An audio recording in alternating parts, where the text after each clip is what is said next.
Niché sur une colline en plein cœur des Mauges, le troupeau de Violaine a moins le loisir de profiter du panorama. Depuis un mois, l'éleveuse rentre et enferme pour la nuit ses 20 brebis, depuis qu'elle a découvert l'une d'entre elles égorgée et éviscérée.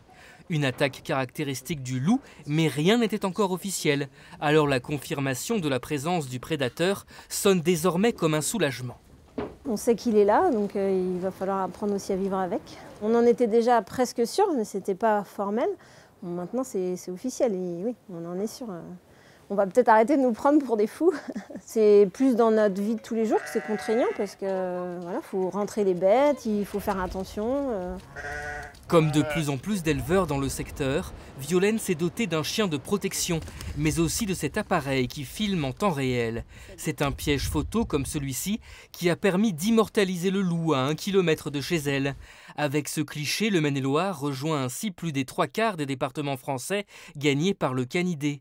Capable de parcourir 80 km par jour, l'animal a probablement quitté une meute déjà au complet en quête d'un nouveau territoire. Soit l'individu était simplement de passage sur quelques jours et donc peut très bien réapparaître un peu plus loin dans un autre département ou des fois beaucoup plus loin même à l'échelle du territoire français, ou il peut aussi décider de séjourner quelque temps dans un secteur.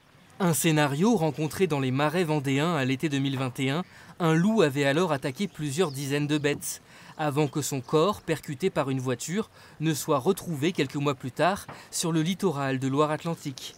C'était la dernière présence avérée du loup en Pays de la Loire, avant ce nouveau spécimen identifié aujourd'hui dans les Mauges.